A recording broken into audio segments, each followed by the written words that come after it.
Hello and welcome to the Reading Entertainment Podcast, episode 375 for what's the date today? November 13th, 2022. My name is Nathan Reed-Spruth. Joining me this week, we have Andrew Rowe McFain.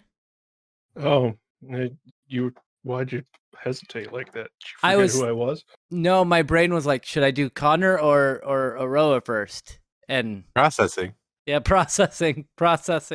And I decided it's like I remember playing an original Xbox NBA game where they would be like, and Connor has made the shot. Because I do remember that. Yeah. It would always like pause for a second before it would say the name of the team or the name of the player. It was great. I always remember the Crazy inflection pass would be- downtown by number 43. Right, exactly. They're on fire. They're doing great. The Chicago Bears are going where they've never gone before. It's great. it's a weird brand of nostalgia. It wasn't good, but I sure do remember it. And of course, we have Connor the Cyberpunk Monk Besh, but yes, like there's something to be said about newer commentary in video games. Like, I'm not sure if it's better because there's that where it would like awkwardly put in names, but at least you had more variation of commentary. And now they just use like a lot of canned commentary. So they'll be like, oh, the Chicago Bears have done this, and they'll just repeat the same lines for like every game. So It's okay. In like that 2 last- years, it'll be AI. Oh yeah, and Yeah. I'm almost looking forward to that. That last Fighty Boy game that you played on your stream had really bad reusing of audio lines like Oh. the entire time through. Horrible. they always, it's been that way since the mid 2000s. Anyway, what games have you played this week, Aroa? Sonic. Oh wait, where can we find you? Roa website. Perfect, and you can find Connor there as well. And so, what Sonic Frontiers? I assume is what you've been playing. Yeah. Yeah, how Yeah. is that? I've been wanting to ask you about it because it came out, and I know you love Sonic. I do.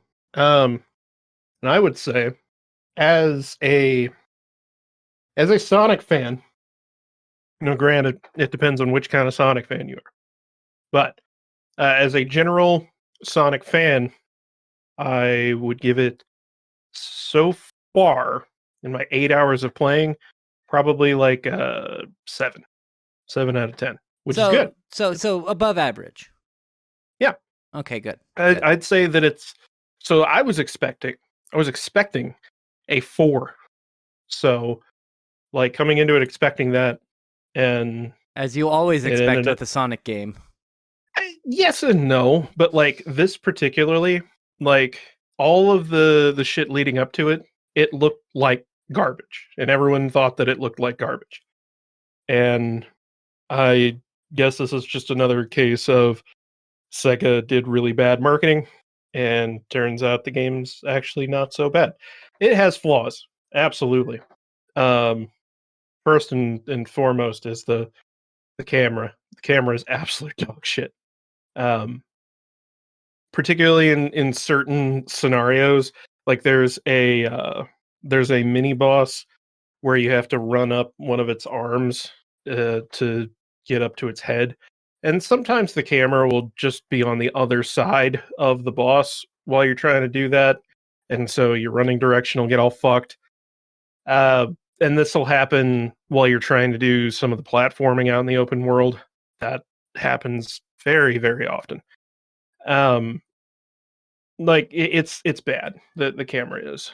It's not like the worst camera that the Sonic franchise has ever had. It's not Sonic 06, but yeah, camera's awful. The controls are a little weird sometimes.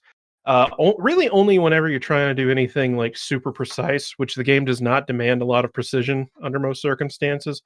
But if you try to do any small movements, it can be difficult. But otherwise, it feels pretty good to play. I like the open worldness of it. I don't think that it's a bad transition into open world. The thing I think they fucked up on most with the marketing was showing the open world in a very early state. And I don't even mean that by like early state in development.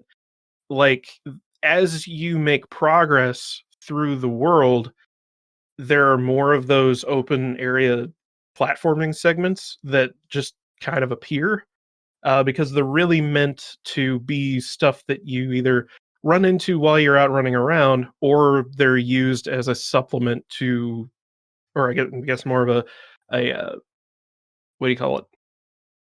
They're a replacement for fast travel. Oh, okay. Substitute. That's it. Yeah. So there is no fast travel, and the map is genuinely pretty big. And while Sonic is fast, not anywhere near as fast as you would need to be to get from one end of the map to the other in any reasonable length of time, without having these rails and bounce pads and stuff to speed you along. It's quite nice. That's good. I think it's pretty elegant, and the platforming / traditional Sonic levels I think are implemented rather well. At least so far, there hasn't been one that's been more than like 3 minutes long, and usually they're like 2 minutes tops. And I think that's a really cool way of doing it. They're very trimmed down. There's not like a lot of like intense platforming. It's just kind of figuring out the right path to go down to get an S rank, and then also finding all of the red rings, which are basically like the Yoshi coins from Super Mario World. If you get those, you get an S rank, and you finish the stage with like 100 rings or something like that. And then there's usually some other goal, but you do all those, you get a bunch of keys that you use to progress the game. And I think it's a cool idea that like you don't necessarily have to finish each one of those to finish an area. So you can just kind of, if you don't do so well with one stage, you can go pick a different one. It's neat. Yeah. That's good. Also, the bosses are fucking great. Are they? They're not super difficult by any stretch of the imagination. But man, like it's just the right feeling of like power trip and cheesy, like just cheesy fucking screamy metal music playing, and like it's just great. It's they managed to recapture that same feeling of the first time that you fight Perfect Chaos or the Bio Lizard in Sonic Adventure 1 and 2. Like they grabbed that energy and replicated it rather well. So I'm very pleased with how that works. Now, don't And you? the story is weirdly dark. I was going to ask you, have you turned into Supersonic yet? Yes, you do for every boss. Okay. So Cool. the way that the game is laid out is there are several open zones, and I haven't even completed the second zone yet. I'm like right there, but it's obvious that like the way it's going to work is you get all the Chaos Emeralds in one zone, you get taken to the next zone. Oops, you lost the Chaos Emeralds again. Now you got to go get them all again, and that's that you just repeat that. But you get all the Chaos Emeralds so that you can defeat the Titan on the island. And I think it's cool the way that it's done, because they always start you off with a fight against the Titan as normal Sonic, just to show how completely fucked Sonic is. And like it's really well done on the first one, because you just bash your face into the Titan over and over again and it does nothing, and then the Titan just fucking grabs Sonic and chucks him through a bunch of pillars. Like it's straight up Dragon Ball Z style shit, and it's great. So then whenever you come back as Super Sonic later and beat the fuck out of him, it feels really good. Yeah, then you got to go It's- grab the 7 Dragon Balls and turn into Mm. your Super Saiyan mode. Right. Yeah. And but it all feels great. I think I think the execution is a little flawed in that, like, I would have almost rather it been like a Asura's Wrath sort of series of QuickTime events with Sonic doing really crazy shit. But what is there is still really, really cool and satisfying. I would, for a Sonic fan, I think it's a very high recommend. That said, if you're a Sonic fan who's like, Sonic Mania is the only good game since Sonic 3, then maybe not, because it definitely just kind of throws most of that whole classic shit out the window. Yeah. And I think it's all the better for it. There are side-scrolling stages and moments of side-scrolling out in the open world, but you're still playing as modern Sonic through all of it, and I think that's a good thing. Obviously, the Um, best Sonic game is Sonic 3D Blast for the Sega Genesis. Real talk, like no joke, it's that Sonic Kart Racer. Transformed. Sonic All Stars Racing Transformed. Yeah, that game Yeah. has no business being as good as it is. It is really good. I Yeah. will grant you that. Anyway, Uh, did you've been talking about Sonic for 10 minutes now. So, was I there could I anything? could go on. I know. No, bro, real talk. I saw the review that you did on Steam, and like, no joking, I was like, mad respect that it's a person who appreciates this franchise. Yeah. Like I definitely see myself as a Sonic fan who is willing to accept that the franchise has major flaws, but I love it for what it is. Yeah. And like this game completely captures everything that I like about the franchise and builds upon a lot of good ideas. I really do, at least with the way that the story is playing out so far, it feels like they're trying to sort of redo the feeling that they had with Sonic 06, of trying to make a more grandiose and serious plot, uh, but it isn't executed absolutely horrifically like it was in Sonic 06. Yeah, they're not making you make out with a human girl. Right. Yeah. No, they're just making you like face death and acceptance head on. And I will say, with the Sonic 06, him making out with a human girl, that does speak to a very specific Sonic fan. it's Uh, yes, that is true. Maybe they spent way too much time on DeviantArt, and they're like, we know what we're going for. We know what our fans want. I would recommend that if you are on the fence about it, that you wait for it to go on sale. Yeah. Because it's definitely not something that I think like a casual non-Sonic fan is going to be as into, and it's probably not worth $60 for that person, but I feel very justified in spending $60 for it. Good. We're going to move on. Well, actually, first off, were there any other games you played, or was it just Sonic? There's I have nothing else to talk about. Okay, cool. We're going to move on to Connor. Where can we find you? I do have one last Sonic question. Okay. And it really decides whether or not I'm going to get this game, which is are the Chow back? Can I go back to the Chow Garden? No. Trash, garbage. There are these new things called Coco, which are very obviously supposed to be a sort of replacement for those, but there's no like Coco raising simulation or anything. They're a very important part of the story.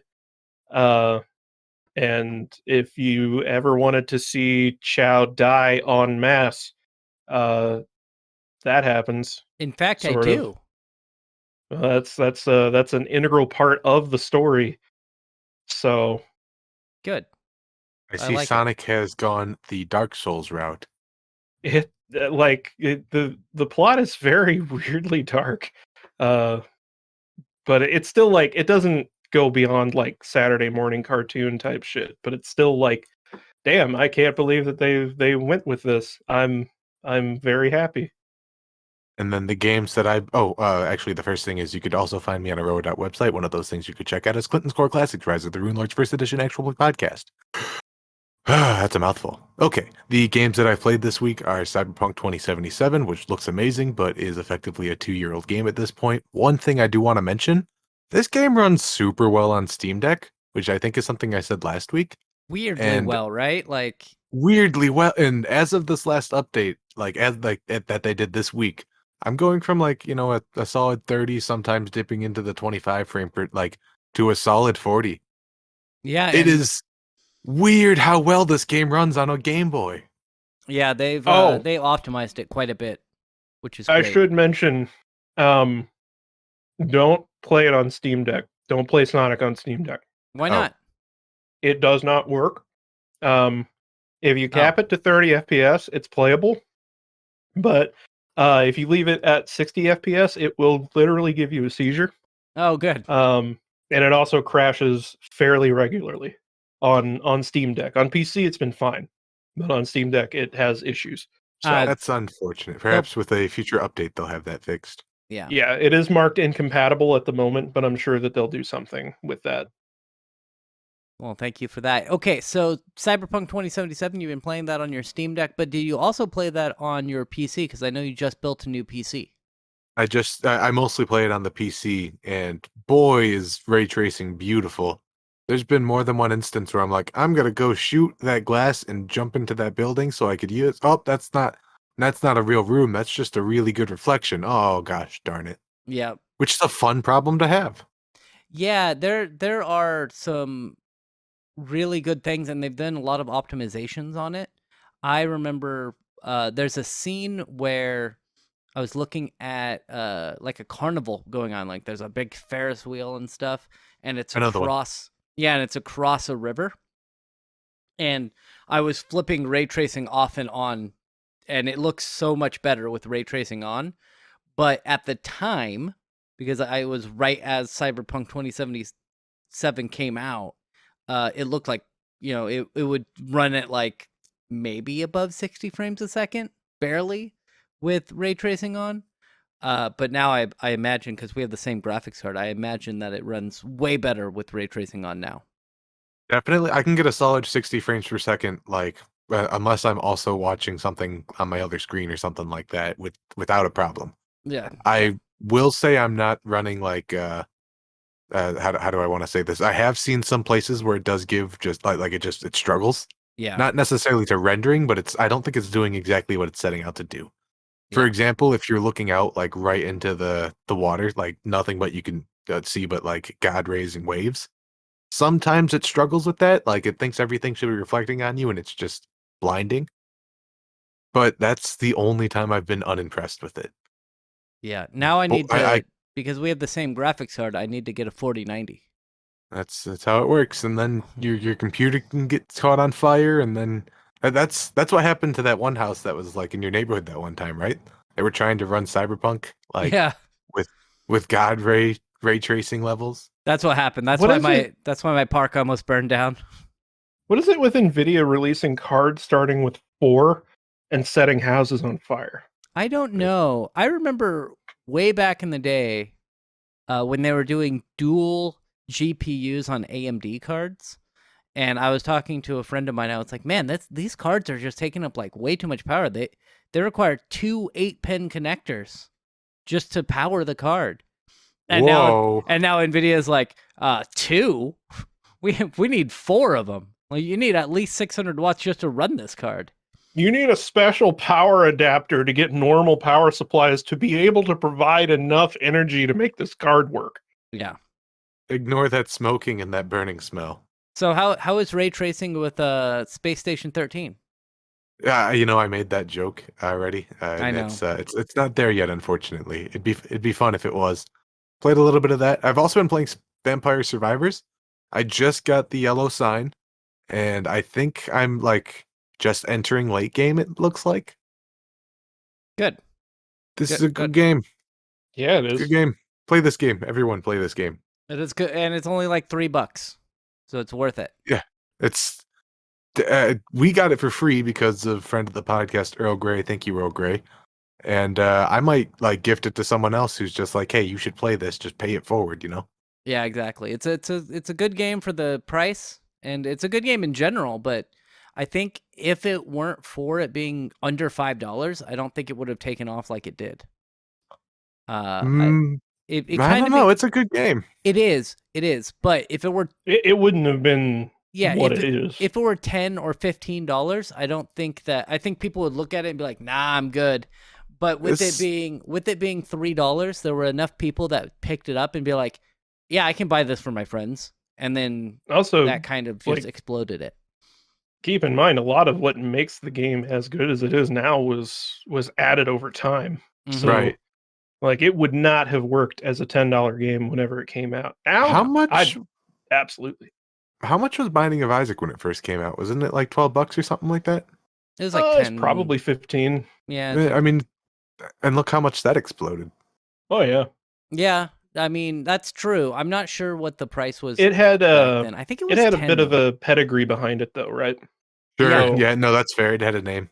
Yeah, Edmund McMillan, the guy who created Super Meat Boy, made Binding of Isaac. So Remember they had when that we going. interviewed him? Yeah. Nathan? Yeah. Remember when we lost the interview? Yeah. Yeah, I do. And that website, And that entire project? I'm very upset about that. We're gonna move on. We're gonna talk about me and the games I played this week. If I can remember what games I played this week, I first off, you can find me. I'm Reetin everywhere. So REETIN everywhere on Twitter, which Twitter's. We're gonna talk about that later. And you can find me on Twitch Monday through Friday, 6 p.m. Pacific time to 9 p.m. Pacific time. This Thursday and Friday, I will not be there on Twitch because I will be installing more computers. We got 40 more computers to install in another clinic. It'll be great. And by great, I mean it'll suck, but it'll be all right. So the games I played this week, Monday and Friday, I played some Overwatch 2. It's the only shooter I'm good at nowadays, and I am having fun with it. I don't. I've spoken about it before. I don't like the battle pass. I know Ash, one of our listeners / Discord members, they don't like loot crates, and they think battle passes are better. And I am the opposite. I think that loot crates, while I hate loot crates, I prefer them over battle passes because I've already paid for the fucking game. I paid for Overwatch 1. I shouldn't have to pay for it again. If that makes sense. So it not to start on a debate on this, but the way that Overwatch specifically, Overwatch 2 specifically implemented the battle pass, I think that's fucking horseshit. Making you essentially buy content that you already had access to because they decided that they were just going to replace the entire first game because they knew no one would switch over to the new one. Yeah. That's fucking dumb. That said, I tend to be on the other side of that. I think battle passes are a much better implementation of having continued income for a developer for a live service / multiplayer only game. I think that they should just let me have access to all the stuff if I'm paying for the game. I think that is one thing. Like having a battle pass out the gate, I think it's kind of bullshit. Mm-hmm. But I think doing a sort of seasonal sort of thing, because what turned me around on it was Dead by Daylight. Mm-hmm. Dead by Daylight, their battle pass, the amount that you pay for it, as long as you complete the battle pass by playing enough of the game, then you will get as much premium currency as you would have gotten by just buying the currency. So essentially you're paying for the option of playing to earn stuff that they've added to the game. And yeah, I wish that they could just add more shit to the game and not make me pay more for it, but that's not really how logistics works out. Yeah. I understand. I just don't like I've already paid for Overwatch 1, and now I'm leveling up my battle pass, and they're like, "Oh, if you paid for battle pass, you could have these skins." And I'm like, "Yeah, but I should just get them anyway because I've already gave you my money twice because I bought it for the PS4 and the PC." Well, and also they took away some characters, right? And locked them behind microtransactions, didn't they? Or I like think no, gameplay. It's gameplay. You It's have gameplay. to you have to grind out earning them again, which that is fucking stupid. And I'm sure that buying premium currency in some way facilitates accelerating your progress in the game. I'm sure that there's like an XP boost or something along those lines. I don't know. Yeah, But it's not my favorite, but I'm still I, having fun with the game. yeah, it's just dumb to launch a game and then immediately go, "Hey, why don't you give us just a little more on top of that just Yeah. right now?" For all this content that we already had made, we could have just given it to you, but we're going to put an extra price tag on top because go fuck yourself. And another game I played this week was Mass Effect 2. I beat Mass Effect this Electric year. Boogaloo. Yes, I beat Mass Effect 1 earlier this year, and Mass Effect 2 is way better. I was actually thinking about this last night, because I think about video games instead of other more important things. But I was thinking about Who it. fucking cares, man? The world's on fire. Yeah. So I was laying there in bed and I was like, I played Mass Effect 1 this year, and then I played Mass Effect 2, and it feels like Mass Effect 1 was pretty short. It was like 20 to 25 hours. It's a pretty short game. And one of my friends who was talking to me while I was playing Mass Effect 2 was like, "You beat Mass Effect in 20 hours?" And it's got to be longer than that. And I was like, "No, like I did almost everything, and it was like 20 hours long."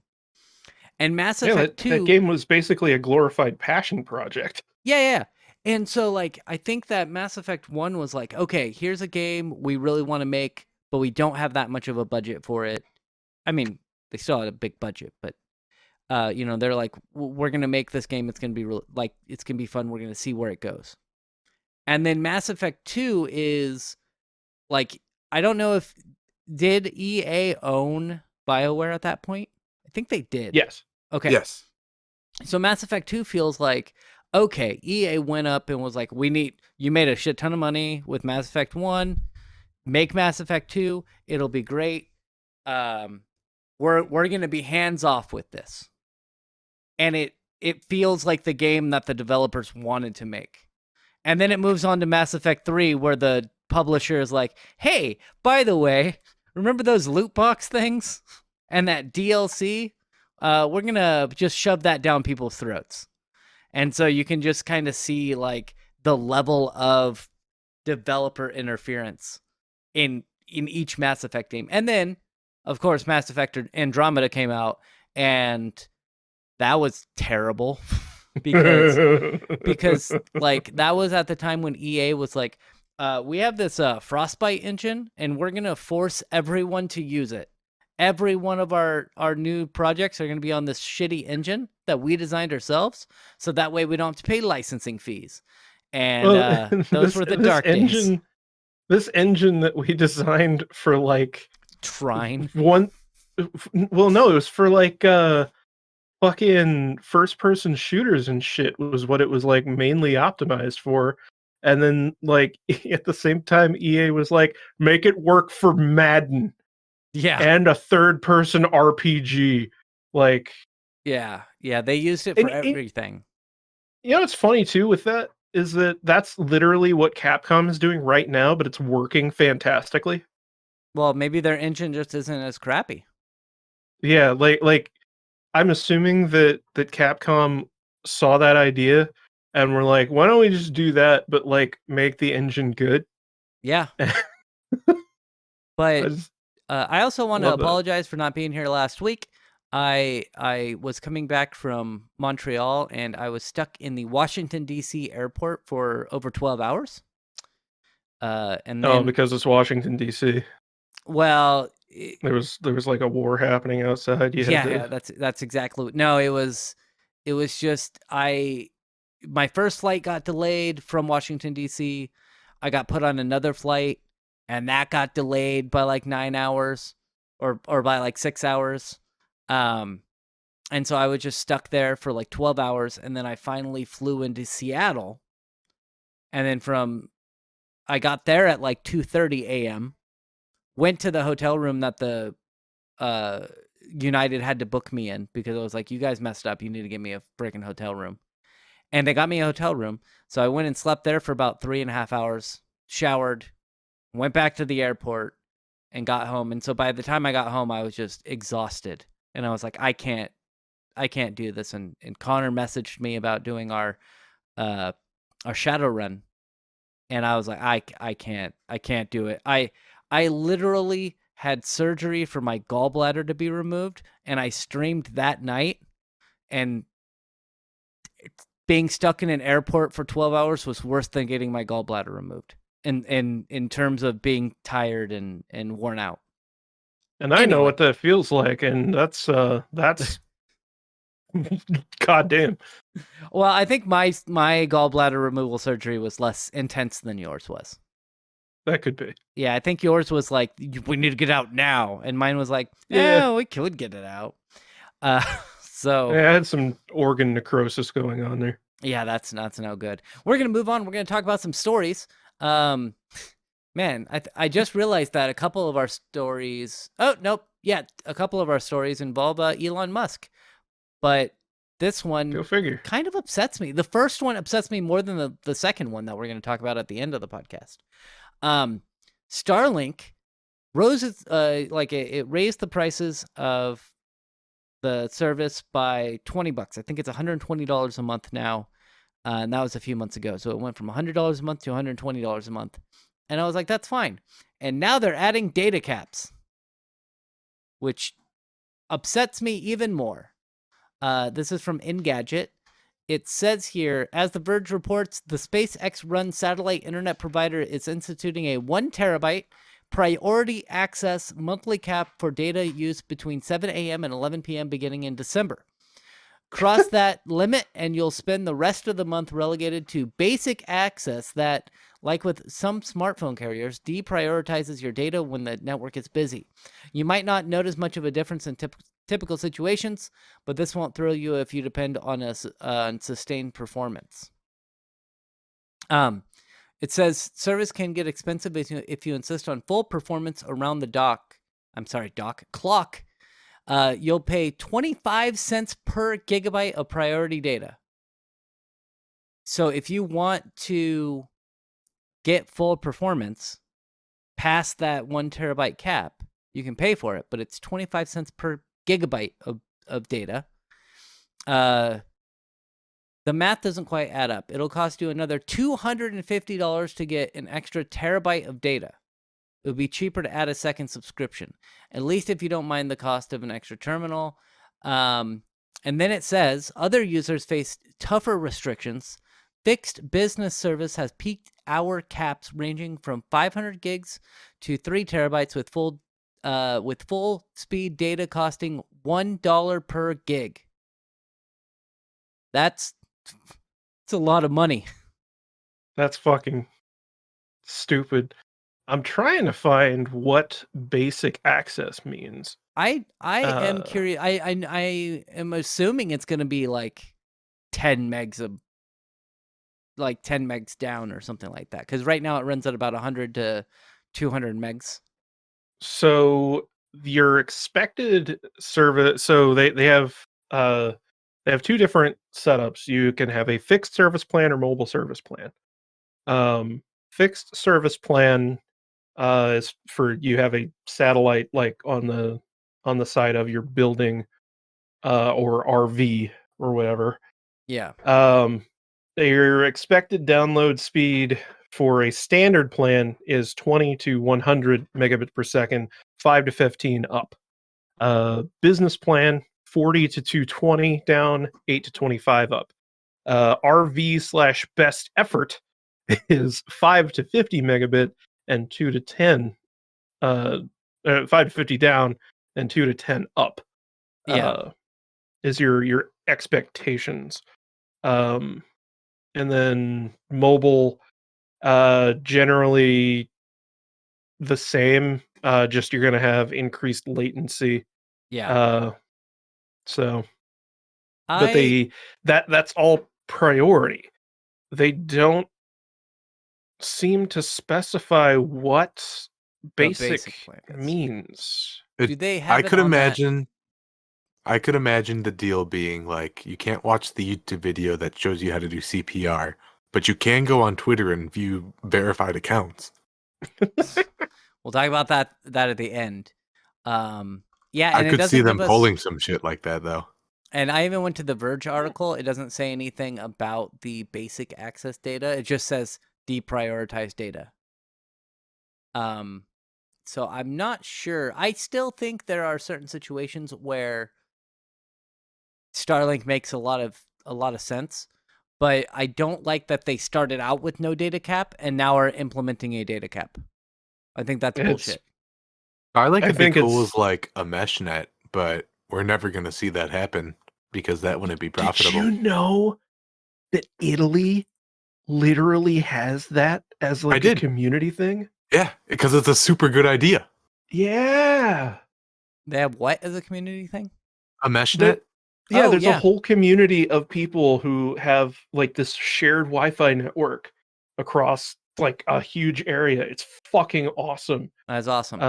There's a board in one of my security cameras that I was taking apart, and it had the logo for that on there for some reason.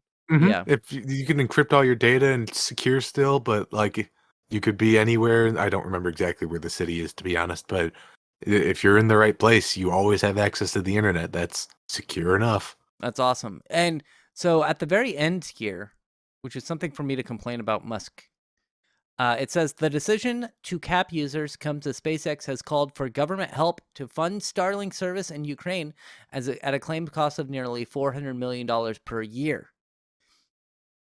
I hate that. And the reason is, I don't know if the government is going to help Starlink with that $400 million per year. But I remember, I think it was either earlier this year or late last year, where Musk called for an end to all government subsidies. I don't know if any of you remember that, but he said, oh, I don't think that the government should subsidize anything. I think we should end all subsidies. But yet he built all of his companies by government subsidies. Tesla would not have been profitable unless it were for government subsidies. Well, that's Yeah. just that's the common mindset of no one else should get a benefit but me. Yeah. Socialism for us, individualism for everyone else. I wanted to say I found at least some indication, the only indication so far, of what basic access means. So RV and best effort service plans are permanently basic access. So it's with your RV plan or best effort plan, it doesn't really matter for those people. You're just always on basic access, which means you just get whatever you get. And that's Technically, that should mean they're not even subject to this. Yeah. For all other service plans, users are bitrate limited to 1 megabit per second symmetrical. Oof. Oof. Waiting for that GIF to finish loading. That's fucking. I think that's what. Shit. Most That's what shit is. most mobile. I think that's what most mobile carriers do whenever you run out of data.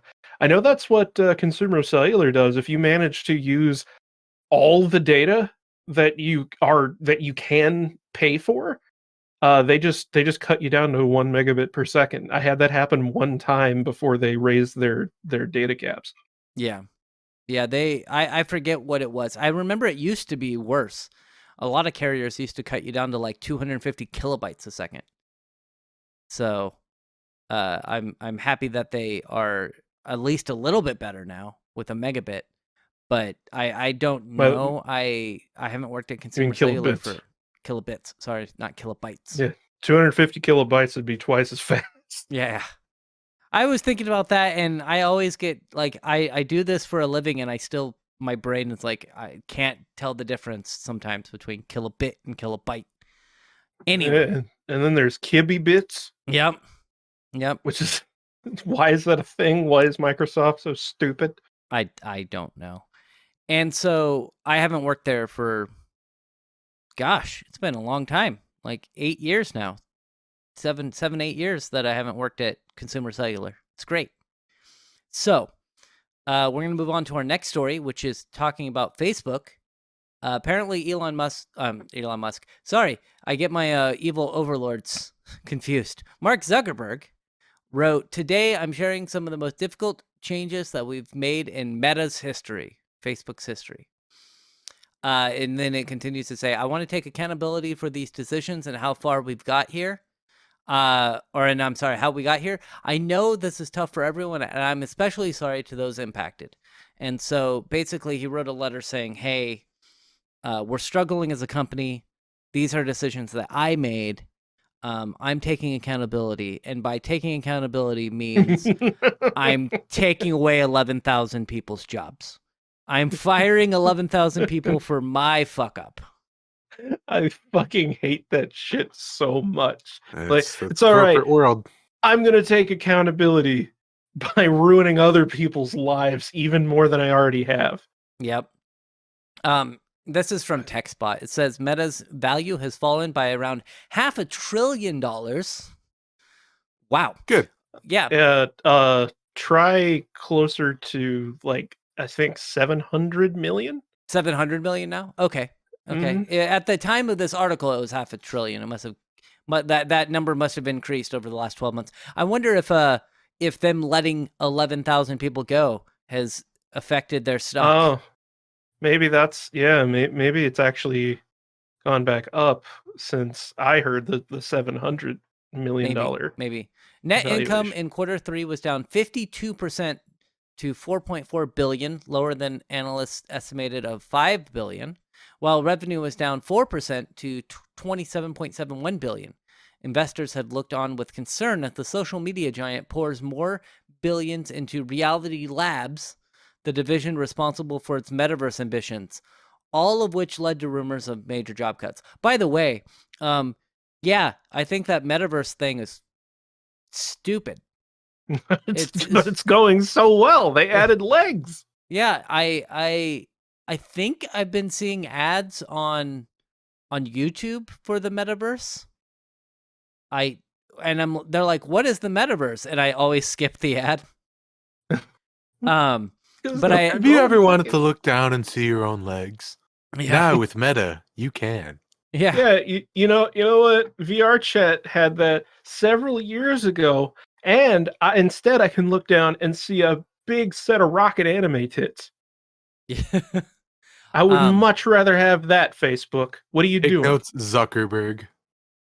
Yeah, and I mean, I don't understand why I do understand why they're letting 11,000 people go. It's because they're a shitty company and they don't want to make the higher ups take a pay cut while they figure everything out. That's what Nintendo did when the Wii U was failing, is the executives were like, "Hey, this is our screw up. We're the ones who made these business decisions. And so what we're doing is we're taking a pay cut. So that way we don't have to let anybody go." And say what you want about Nintendo and being a weird company sometimes. That was a really good move by all the executives involved. A lot of Japanese companies do that. Yeah. Yeah, they actually treat their employees with respect.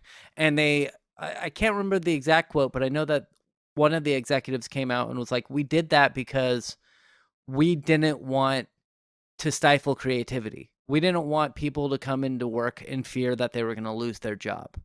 So we wanted it to be a good place to work, and we knew that eventually we were going to turn this around. So we took a pay cut so that we didn't have to make them worry about it." And that was really good. And I think we spoke about it at the time. Like, an American company would not do that. They'd be like, "Man, this was really our fault." And because it's our I've fault, only fuck heard you of guys. that ever happening one time, and it was like they were taking like $1 salary or something for the whole year as a result of it, or some bullshit.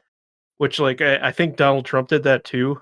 But it's like they have so many other revenue streams that it doesn't even fucking matter. Yeah, I think my former employer, who I'm not going to name here because fuck that place, They didn't do that, or they did do that. Like some of the executives started taking like no income for that year during the start of the pandemic.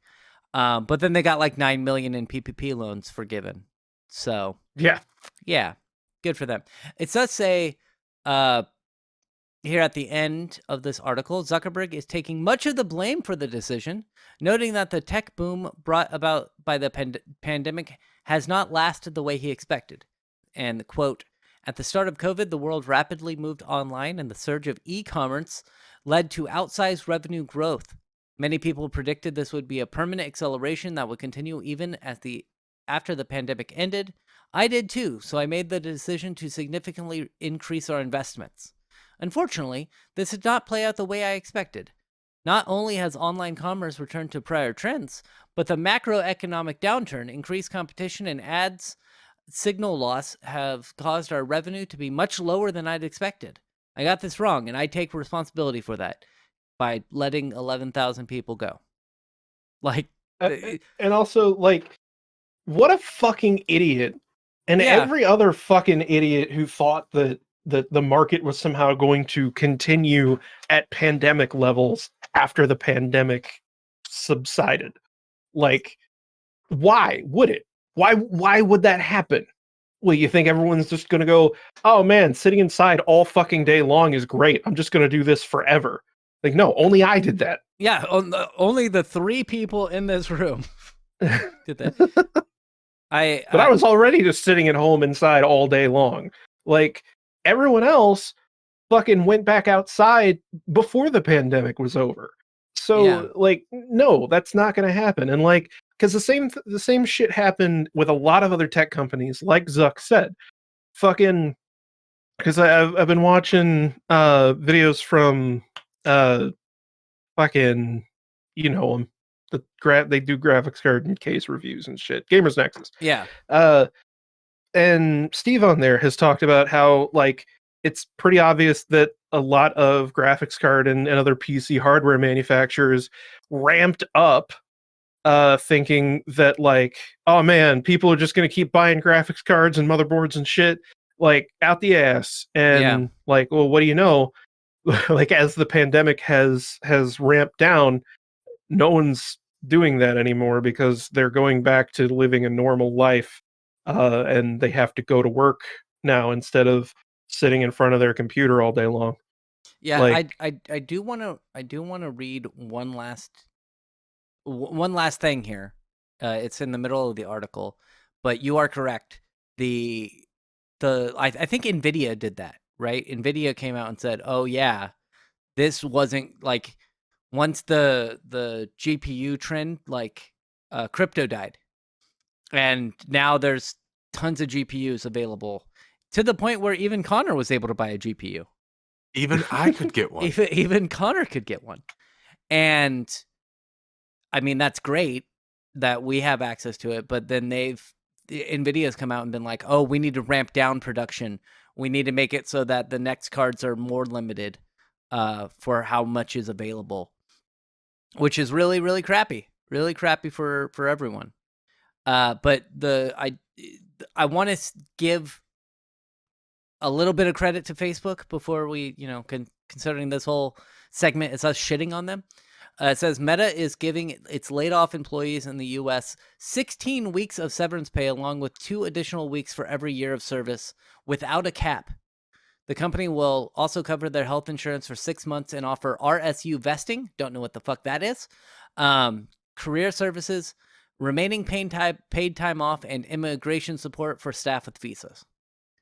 So at least there is that they are offering 16 weeks plus 2 weeks for every year of service of a severance cap, and they're paying out all of their PTO that was available to them. So, I mean, those are pretty good things to do when you're letting people go. Instead of, I'm sure you've both worked at places where they're like, "Oh, you're fired." And we're like, "Oh, what severance package do we get?" And they're like, "Jack and shit. That's what your severance package is." So now I have this crazy radical idea. Why don't we hold the CEOs accountable? Why don't we do what they do in the Japan land?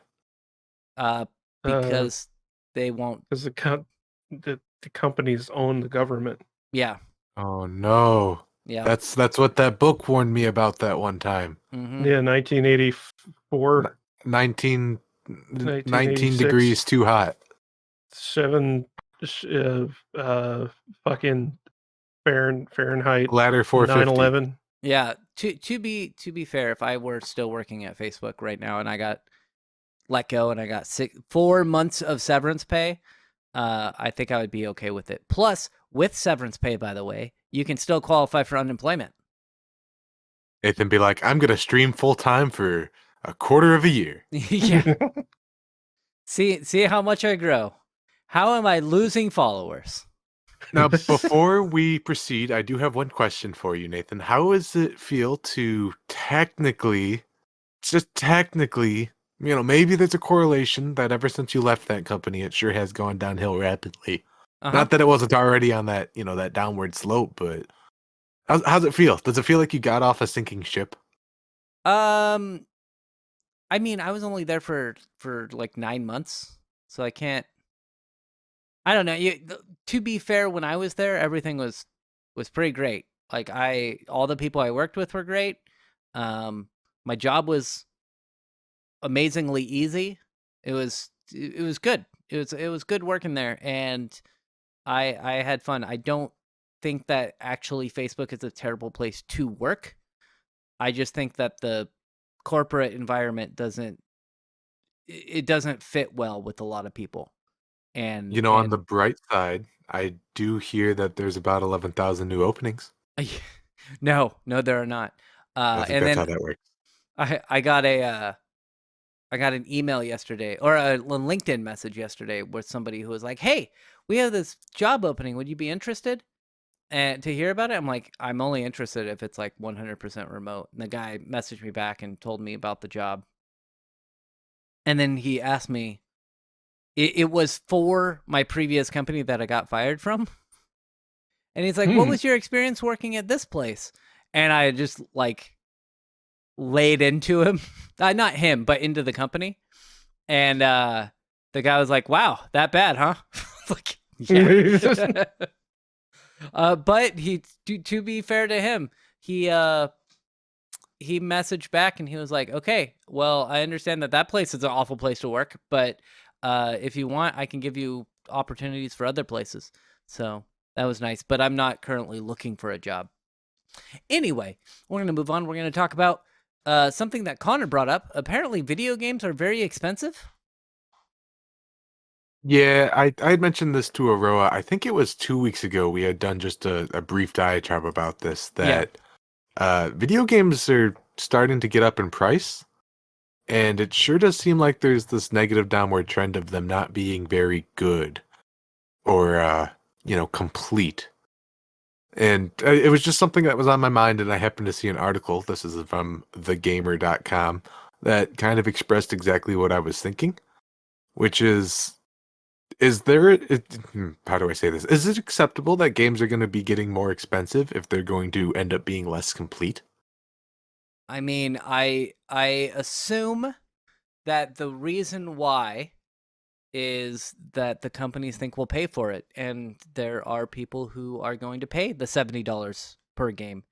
I remember when, back in my day, when it went from $50 to $60 for games, and I complained about it, but at the time I think we all did. Yeah, we all complained about it, and then we all just kind of started paying $60 per game, and now it's going up to $70. And realistically, I haven't seen that many games that are actually going on sale new for $70.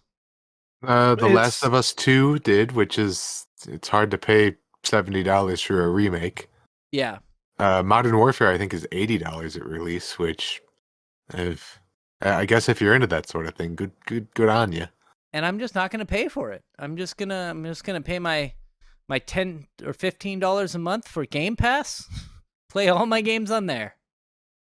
Gotham Knights is another one that the article brings up, which I'm not sure if you guys are very familiar with the disaster that release has been, but it's not a done game. It doesn't feel finished. No. Well, it's because it's meant to be a quote unquote live service, which comes back to kind of one of the first things that we mentioned here, that like that they're kind of made to make money and not do much else in a lot of cases.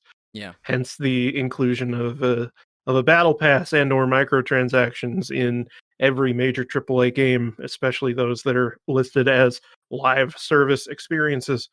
And like that, because my understanding is that Gotham Knights essentially has a bunch of like procedurally generated missions that are no more in depth than the procedurally generated missions in Fallout 4. So like I don't know why anyone would want to do that, but apparently Warner Brothers did, or I thought that there would be people who would do that. Was it Preston And Garvey in Fallout yeah, 4? that was Yeah. it. Yeah. I want that to be modded into the game where you go somewhere and it's Preston Garvey. That's like, and a base is under attack. Those For Gotham Another settlers Knights. group need of of our help. settlers who need your help. Who are you? Why are you here? They just copy pasted me into the game. I don't know. I don't know what happened. But I think you're right. It's an especially damning thing that like games continue to rise in price and supposed production value, because that's been the reason, right? That has been given by a lot of executives, is that, well, games are becoming more expensive to make. They've been really expensive to make for a while because everyone wants these super high production values and shiny graphics and all that shit. In spite of the fact that we just got done talking about how one of the best games on Steam was made in Electron and runs in an embedded Chrome browser and is just sprites that were bought off an asset store. Oh Yeah, my God. no, people Listen. absolutely demand high quality graphics and all that good shit. Listen, know. Aroa, if I could play Space Station 13 with RTX, you know I would. But I can't. I'm just going to point out, in the top sellers on Steam right now, one of them is RimWorld, which, yeah, it's a It's- 2D game. I always wonder about those developers, like the guy who made the people who made Among Us or Vampire Survivors, and how they kind of released a game that, and I assume they released the game being like, oh, this is a fun game, I'd like to release it, maybe make my investment back, and then they just blow up and they're like, the fuck happened? Yeah, Vampire Survivors, because I was reading one of the dev blogs, literally made over the course of a weekend just to get familiar with developing in Electron. That was That's it. great. That's amazing. And they're like, we're gonna release this. So this whole fucking excuse of games just cost so much and everyone wants so much out of it, it's horseshit. What people want are good games that are actually fucking finished whenever they come out. And now we have even Nintendo, that, as far as I'm concerned, is also guilty of this time and time again, of releasing a game that just isn't fucking done and then demanding that you throw more money at it later to complete the experience. Cough, cough, Animal Crossing New Horizons, cough. Like, Yeah. Go hurts. It's been too soon. So, but like, I mean, I think there's a place for both of them, right? I think there's a place for the super high production. Like, I really liked Spider-Man when that came out. Super high production, probably cost them a lot of money to make. But there are a lot of games that are coming out that, like, the Final Fantasy VII remake they mention here. No, like, when people were saying they wanted a remake of Final Fantasy VII, they weren't like, oh man, we want Final you Fantasy wanted the VII. Kingdom Hearts version of Final Fantasy VII, right? Yeah, exactly. That's exactly what I was going to say. That's not what we wanted. We just wanted a remake of Final Fantasy VII, like, maybe with some better cutscenes, old, like, the gameplay being very similar to the original. And they're like, no, we know better than what you fans actually want. But what if Cloud and Jessie had a secret relationship that's really integral to the story? Who's Jessie? Is that her name? Jesse the Eisenberg. Companion? You know. No, not Jesse Eisenberg. Is it? Oh wait, is that Wedge? Am I thinking of Wedge? No, I'm not. Wedge is the fat guy. Yeah. The lady who gets her leg caught. Tifa? I don't know. I don't know who you're talking about. You I'm I gonna thought- Google this. I'm sure you're correct. I just don't remember said character, and that I've might never be. played Final Fantasy VII. I know, and that might be what you're referencing. Is that I have no idea who that character was. And No, her that's name is it. Jessie Raspberry. Fuck you guys. I was right. No, I wasn't I- saying you were wrong. I wasn't trying to say anything other Yeah. than just I'm a Intentional weirdo. gaslighting from both of you. How dare you? No, I wasn't gaslighting you at all. I just don't know who the I know, Jessie I know. is. She's, I don't think Final it's probably Fantasy 'cause she VII is a died real every time. game. I'm sorry. Go on, Connor. No, that's the end of the thought. We should finish this. Final Fantasy the whole, VII isn't real. That's the whole point of this is this character who can blow up at the beginning of the first mission because their leg gets stuck and you can never see him again. We didn't need to know the deep story between them and Cloud.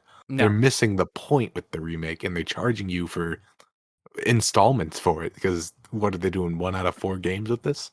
Yeah. Yeah. Well, So, they said at least 4, probably more. and Disgusting. I will be getting the game. I will be getting the Final Fantasy VII remake when it is fully released. I will be 87 years old. I was gonna say you're gonna get that right around the time that you get you finally get to play the finished version Of Star of Citizen. Star Citizen. Yeah, Yeah, yeah. They're in a competition to see who can release first, and so far I'm leading into Star Citizen. We're gonna Finally, move- something to play after Half-Life 3. Yes, exactly. So our final story is another story about Elon Musk and Twitter. So Twitter's dumb. I don't know. I know. I actually did listen to the full podcast that you guys did on the plane ride. sorry. Back from Yeah, from why did you Montreal. listen to that? Because I have to. I have to get those download numbers. And One view. you're the one. the one. I'm the one.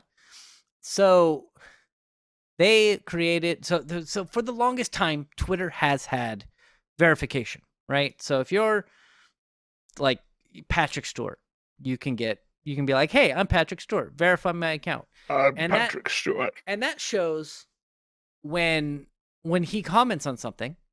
I don't know if Patrick Stewart even has a Twitter, but you know what I mean. Yeah. So when he comments on He something, posts his Please. dog and stuff. oh, that's good. Please watch the new Star Trek, please. Yeah.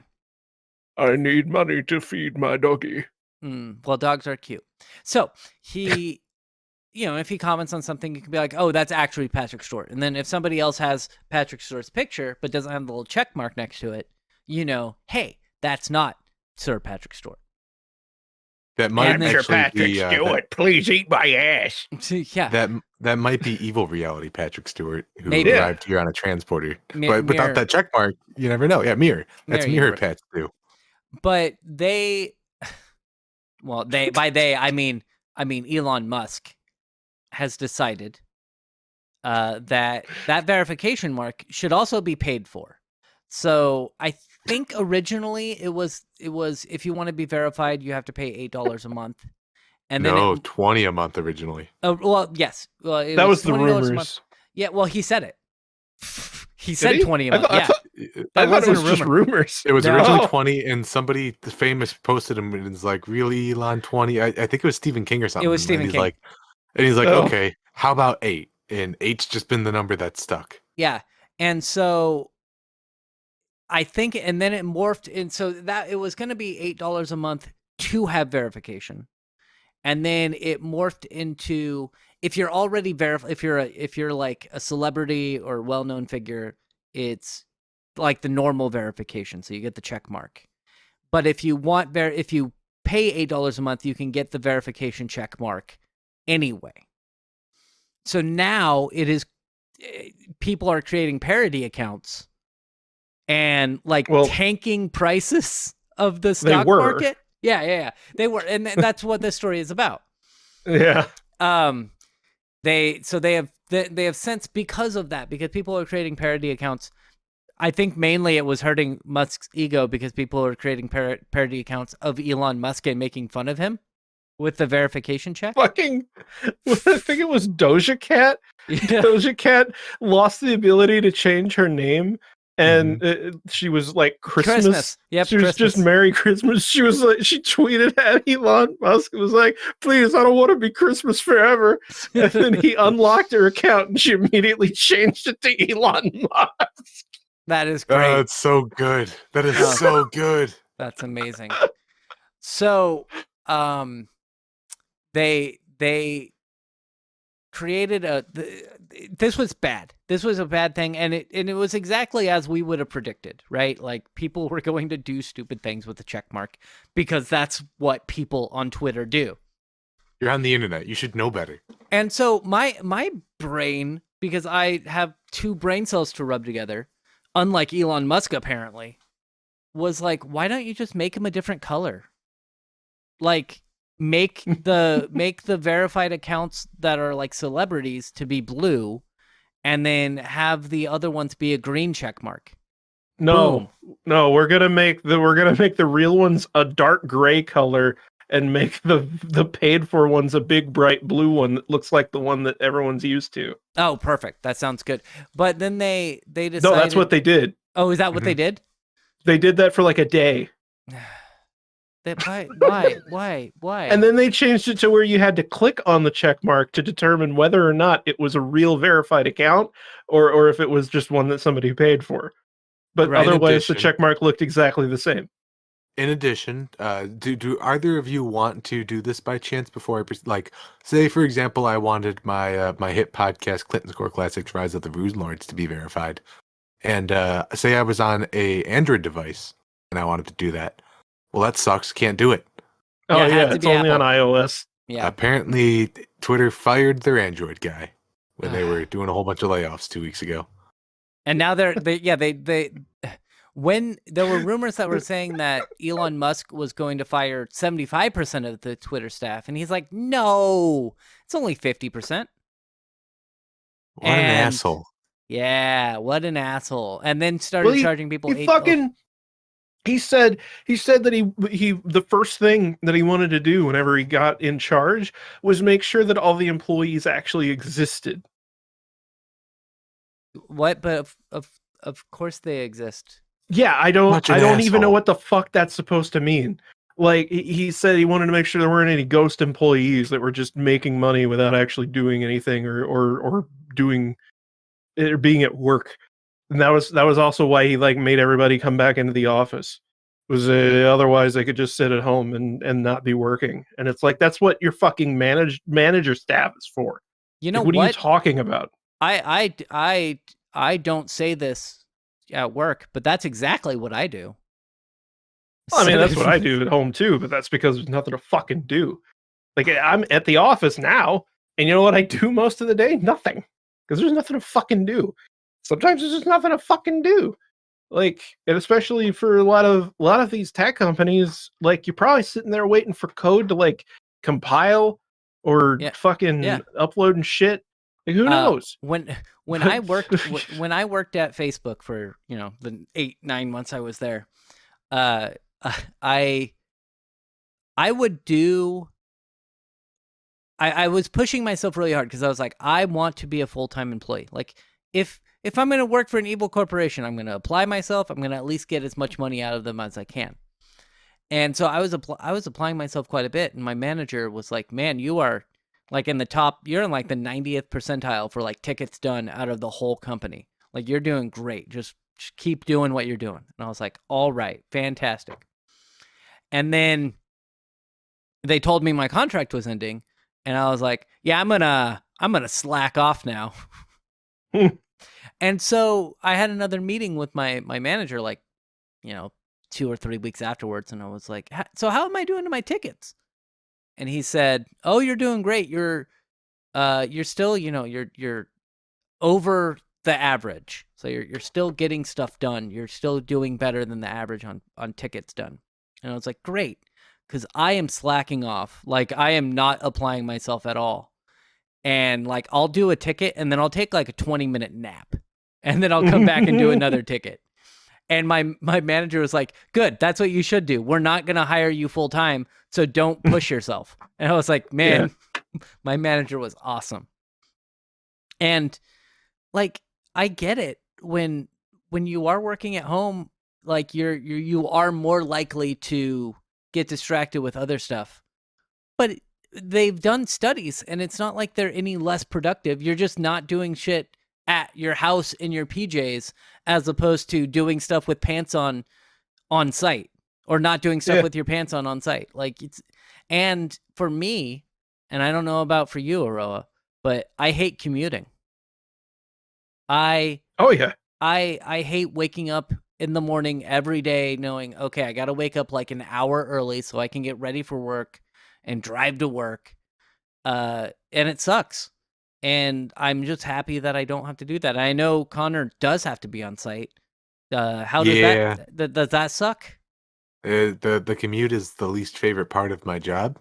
Yeah. And that and being in a hospital during a pandemic in general kind of sucks. Like, I get why my job can't be remote Mhm. because a lot of the stuff I do is like the physical layer, but it sure would be cool. We did It it would for a be. very short period. We kind of tried it out, and it was nice. Like, half the team would be remote, half would be on site. I'd wake up like 5 minutes before my shift. I'd pull my laptop out of my work bag. I'd open it up. I'd get on Teams, and I'd just go back to bed and wait for someone to ping me.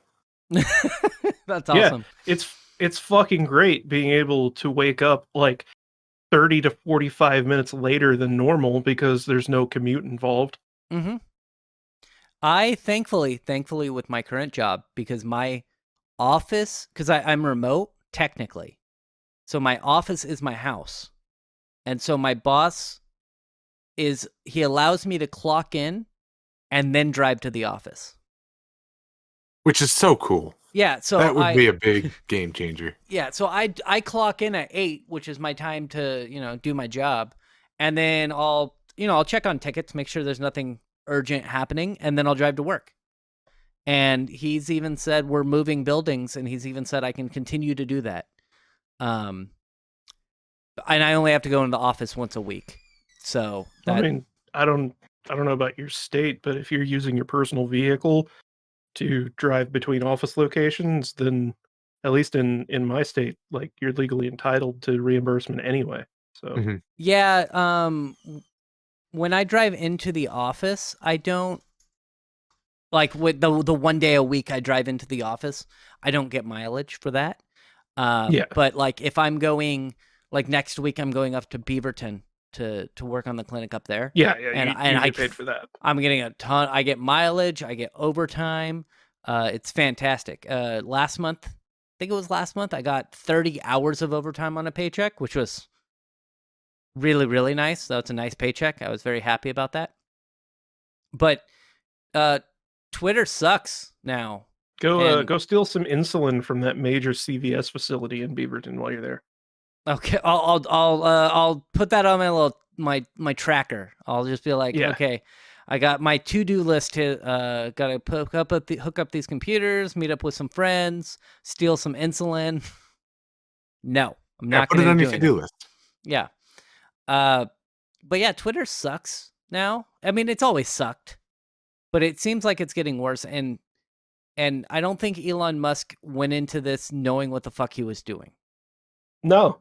And I was gonna mention earlier, whenever we were talking about fucking Starlink, Yeah. that it's very much similar. I think that Musk went into the whole Starlink concept going, just shoot satellites in space, give internet money. Yeah. And like that's why they've suddenly had to implement data caps and all these performance limits and all this shit. Like it's because the idea was only partially formulated, and now he's just having to make shit up as he goes along. And that's like straight up what's happening here, but it's just very much more obvious because it's all happening right here in the public eye because it's on Twitter. And also he's a dumbass and he just keeps tweeting every fucking thought that comes into his stupid fucking head He is about what he wants to do with the company. It reminds me a little bit of Steve Jobs and how he would kind of have lofty ideas and then just expect people to implement them for him. Yeah. But Steve Jobs was more charismatic and, dare I say, less of a douchebag. In some ways, yeah. Like, And like, at least he had enough business sense to like know when things were at least somewhat feasible and knew how to recover from a bad idea. yeah, Like, but here it's just fuck. I don't fire everyone. yeah. Stupid. Why are you all so stupid? I'm so smart. Give me $8. Well, Just give it to me. and he was smart enough to be friends with Steve Wozniak. Yeah. Like he like Jobs did a lot that like was actually smart, and Musk just does a lot that makes the money, and as of late loses the money. So I'm you, just you gonna know you know surround myself with very smart people and take credit for it. And then, oh no, you shouldn't put me in charge of the decision making. Oh no, all these decisions I made. Look what's happening to my empire. That's kind of the story. Yeah, it was better when he was more of the Steve Jobs type. So yeah. like 7 years ago, when they're talking about the Model 3 coming out, and he was giving like those keynote speeches, and then that's all you heard from him, really. It was better. And then he was like, "Hey, Twitter's pretty cool. I'm gonna smoke get some gank and yeah. fucking just shit all over the internet." So we will see what happens. You know what really happened was he met Grimes and that ruined it. It's the woman's fault. Who? I agree, Kermit the Frog. I don't know who Grimes is. I know Grimes as the person who dated Elon Musk, but I don't know Grimes away from that. She's a musician, and she was in Cyberspunk, and yeah, she makes really shitty avant-garde music that people think is good, but it's just because they don't know what actually good avant-garde music is. And she's like stupidly eccentric to the point that it annoys me. Like, there's nothing I dislike about her. Like, it's fine if you're an artist and you're not doing my thing, but I'm not particularly a fan of any of her work. So I'm going to read this last paragraph. Just annoys me. Yeah, I'm going to read this last paragraph, and then we're done. It says, yesterday, more key executives fled Twitter in the midst of the failed Twitter Blue rollout, including Yoel Roth. Yoel Roth, the top executive. Is it Yoel? Yoel. Is it like Joel, but with a Y? It's the Swedish version of Joel. And he was managing Twitter integrity. It was rumored that sales leader Robin Wheeler also resigned, but as of Thursday night, she tweeted that she's still there. Meanwhile, Musk continues tweeting that everything is fine and that Twitter users are logging on at rates hitting all-time high, likely due to the spectacle. I love that everyone is fleeing Twitter, and these are like the last days of the Soviet Union where they're all like going on TV being like, everything's cool, everything's good, we're going to air this ballet now. Just watch the ballet that we air every time something's fucked up. This is fine. I'm okay with the events that are unfolding currently. Yeah. That's okay. Things are going to be just okay. Yes. So, I want to thank you for being here, Mr. Aroa. Yeah. Thank you for being here, Mr. Cyberpunk Monk. That stupid asshole spent $44 billion on the Bird app and thinks he's going to get his money back. You know, it lost $4 billion just from him buying it. Yeah, that's great. Yeah. And of course, I'm your host, Nathan Reensruth. We'll be back next week. I will be here next week. Thank you for being here. Goodbye. Bye. Goodbye. So we watch anime.